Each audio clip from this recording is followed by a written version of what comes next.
boy child, we kama girl child, tunafaa avoid hizi cheatings. Always a choice.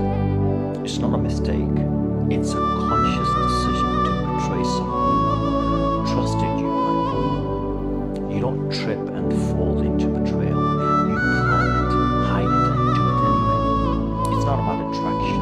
It's about lack of respect, lack of integrity, and lack of love. If you can destroy someone's heart, cheating saizi iko mingi sana. Cheating saizi iko mingi sana. Mabibi na mabwana hawakai kwa ndoa. Mabibi na mabwana hawakai kwa ndoa.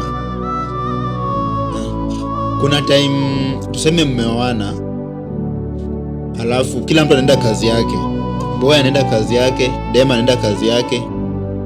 Umejua vizuri, boy huwa anarudi kitu saa 2 usiku, dem huwa anarudi kitu saa 4 usiku, ama vice versa. Boy anaweza rudi saa 4 usiku, dem kitu saa 2 usiku.